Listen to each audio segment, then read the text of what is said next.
Guys welcome back to my channel once again हो। अन्त अहिले चाहिँ म क्रोएसिया आइपुगेको छु हो। हिजो बेलुका ल्यान्ड भएको जाग्रेब 2 जुन बेलुका नै ल्यान्ड भएको हो। अन्त अहिले चाहिँ म एकछिन निक्लेको छु बाहिर भन्दा पनि एमयुपी अफिस जानुपर्ने काम भएर त्यहाँ जानुको लागि निक्लेको छु। अन्त दामी वेदर भइरहेको छ अहिले, अलिअलि गरम पनि चढेको छ हो। 22-23 डिग्रीहरू भइसकेको छ। अन्त अरू त सबै कुरो ठिकै छ। अन्त राम्रोसँगले पनि पुगेँ है। अब भोलिदेखि फेरि ड्युटी स्टार्ट छ। अनि अहिले चाहिँ अब त्यही हो, एकछिन एमयुपी जाँदैछु। सो हेर्दै गर्नुहोस् है।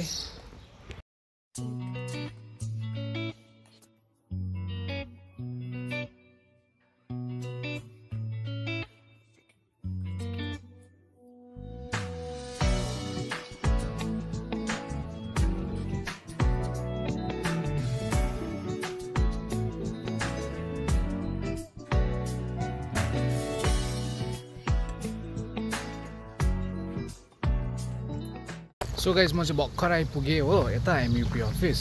अन्त मजाको घाम लागिरहेको छ, अलिक गरम नै भइरहेको छ हो। 28 डिग्री रहेछ आज होइन। अन्त भर्खर आइपुगेँ हो। अन्त अब त्यहाँनिर क्यामेराहरू देखाउनु सक्दैन हो, किनभने यो अलिकति अब त्यस्तै अफिस हो, इमिग्रेसनको कामहरू हुने अफिस हो नि त एमयुपी। सो गाइज यहीँबाट हेर्नुहोस् है, त्यो परको चाहिँ अफिस हो। यो चाहिँ अफिस हो। अन्त यहाँनिर लाइनहरू बसिरहेको छ। अन्त यहाँ पर्खिने मान्छेहरू यहाँ पर्खिरहेको छ। यस्तो छ, यसो अगाडिको जग्गाहरू चाहिँ है उज्यालो भइरहेको छ। आज दिन हो, मजाको भइरहेको छ। गरम पनि हल्का मिठो भइदिएछ, 28 डिग्री पुग्दैछ हो।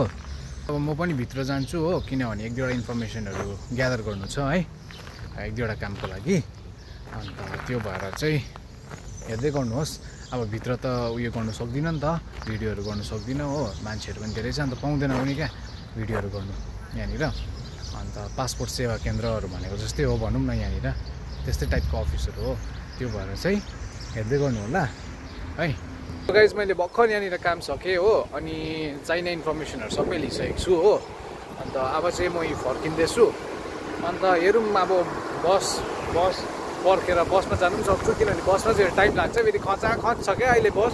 त्यो लाइनको चाहिँ यहाँबाट यो चाहिँ रेमिटान्सकी गाई भन्छ होइन 13।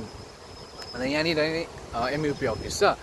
अन्त यहाँबाट जाने बस, जुन हाम्रोपट्टि जाने बस चाहिँ पुरा भिड हुन्छ क्या।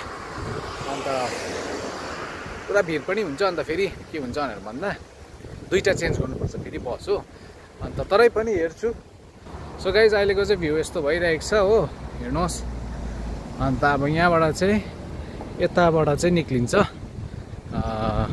मेरो घरपट्टि भनौँ न, हाम्रो रुमपट्टि। अन्त सावस्की मोस्ट यो बस पनि जान्छ। यता बस त आइरहन्छ गाइज हो, केही छैन हो, आएकै गर्छ। तर हेरौँ अब एकछिन के कसो हुँदो रहेछ। हल्का गरम चाहिँ फिल हुँदैछ क्या। घरबाट आएर होला अब सोनादा बसी हो।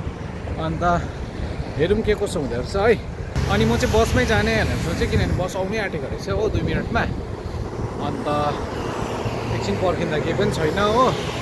अन्त अब चाहिँ गएर खाना बनाउनु पर्छ हो। 12 साढे 12 भइसक्यो, खानासाना खाने।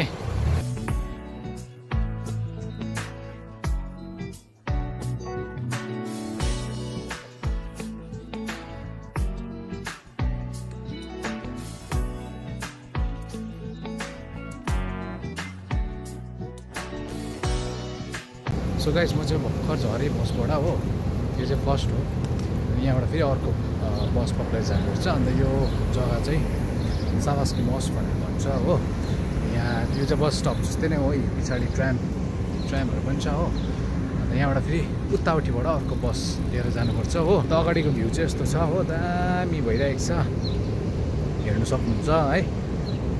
अन्त यहाँबाट चाहिँ फेरि लेफ्ट गएर अन्त बाटो क्रस गरेर त्यहाँबाट फेरि उता लेफ्ट नै जानुपर्छ। त्यो चाहिँ सिधै हाम्रो लोकेसन हो। त्यो चाहिँ हाम्रो लोकेसनमा झर्छु म त्यहीँ हो। अन्त यस्तो छ, यहाँबाट चाहिँ यस्तो जानुपर्छ। अन्त यहाँ पर चाहिँ बस स्टप हो। अन्त त्यहाँबाट चाहिँ बस चढेर जानुपर्छ सिधै उता। अन्त यो चाहिँ ट्राम स्टेसन हो। अब यो चाहिँ उता ट्राम पनि छ, तर त्यो ट्राम चाहिँ हाम्रो साइड जाँदैन नि त, अन्त त्यो भएर चाहिँ बसमै जानुपर्छ हो।